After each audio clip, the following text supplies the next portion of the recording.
The theme of this ministerial conference reflects the core objective of the Council of Europe, namely preserving and promoting human rights, democracy and the rule of law, and intercultural dialogue is a political priority as reaffirmed by the third summit of heads of state and government in 2005.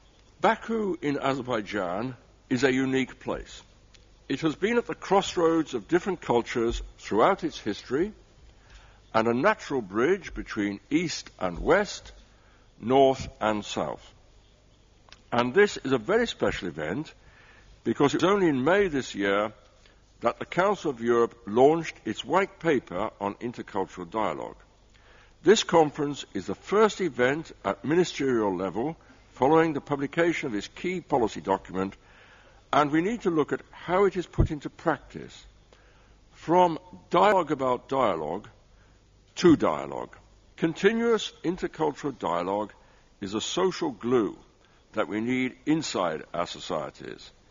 It is an antidote to intolerance, division and violence. Dialogue is not an ideology, and it is not a recipe for blind application abstracting from particular political context. But if we make sure that diversity is valued, that diverse individuals engage with each other as fellow human beings, and that people have the opportunity to engage in dialogue, then there is a chance for all of us and future generations to live in a better world with mutual respect, justice and safety. In my view, it is extremely important that we are relevant and specific. It is always good if people speak to each other. But intercultural dialogue should not be reduced to exchanges of benevolent platitudes at international seminars. The objective is to encourage dialogue between real people about real problems in real life. The make or break test of our activities is not the number of international conferences or brochures they generate, but their impact on how people live and cope with their problems at home, at school, at work, on the street, in their local mosque, their local church, or their local synagogue. Mr. President, Excellencies, ladies and gentlemen, I want us to engage in this dialogue, which cannot take place in the absence of respect for the equal dignity of all human beings, human rights, the rule of law, and democratic principles. These values guarantee mutual respect and understanding, and they are essential to ensure that dialogue is governed by the force of argument rather than the argument of force. Azerbaijani Minister of Culture and Tourism Abulfaz Garayev and representatives of the Council of Europe's statutory bodies, the Committee of Ministers, the Parliamentary Assembly and the Congress of Local and Regional Authorities, as well as high-level officials from UNESCO, were among speakers at the opening ceremony.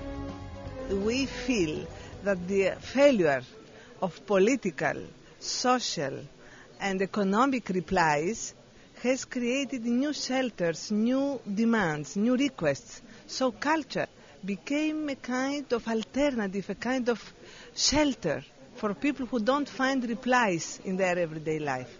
So culture could unite people through museums, music, culture, shared cultural heritage, shared cultural creations such as music.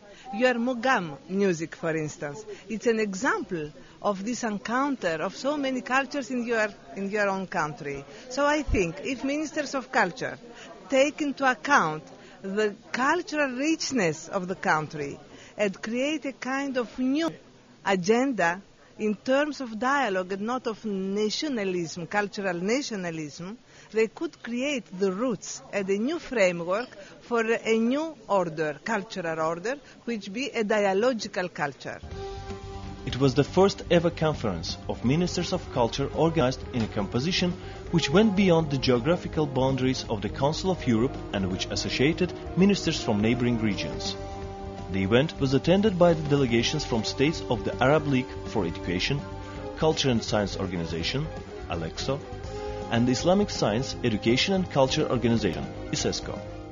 This conference is a very substantive initiative which clearly illustrates that dialogue among cultures and civilizations is indeed a reality of today's world and one of its most important aspects. Not only is this conference a strong sign of the growing cooperation and partnership between the member states of ISESCO and the member states of the Council of Europe, but it also demonstrates the advancement of the idea of coexistence between the Islamic world and the West, and the extent to which it is in line with the principles of international law and the values of intercultural dialogue and the alliance of civilizations. During the first plenary session, the Secretary General of the Council of Europe received a medal by ISESCO for his special achievements related to intercultural dialogue.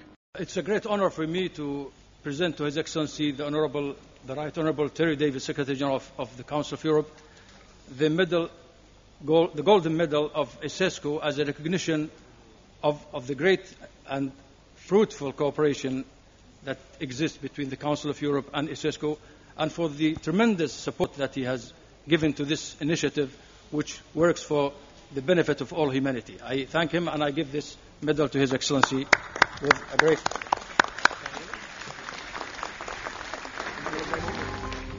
The main theme of the conference was intercultural dialogue as a basis for peace and sustainable development in Europe and its neighboring regions. Again, it was the first ministerial event on such a theme following the launch of the Council of Europe White Paper on intercultural dialogue in May 2008. More than 50 speeches were delivered by the participants in the framework of a ministerial roundtable and 2 ministerial panels. The world and Europe in particular is more than ever home for people of diverse cultures, traditions and beliefs. The impact of globalization, the increased movement of workers, new migration flows have increased the multicultural character of many countries, adding to the number of languages, religions, ethnic and cultural backgrounds found on the continent. As a result, intercultural dialogue has an increasingly important role to play in fostering. Ministerial sessions dealt with the following subjects: common ground for intercultural dialogue, cultural policy programs and initiatives and intercultural dialogue, new concepts of the governance of diversity, heritage and intercultural dialogue, from national to university-owned heritage. I think these meetings are absolutely vital, because how can you communicate otherwise? This is the best way of doing it. It's costly, laborious. You have to work a lot. It's a lot of preparation and effort to go into it. But once it's here, it can be extremely important because we were talking about the difference in perception. Culture is what? Swedish culture, where I come from, is totally different from Azerbaijan and from Saudi Arabian culture. And also human rights can be seen as completely different here. And it's only through these type of conferences, meetings, symposiums that you can have a dialogue where hey, I understand you, don't try to impose your values on me, but I hear you, I understand you. So I think it's very valuable, this conference.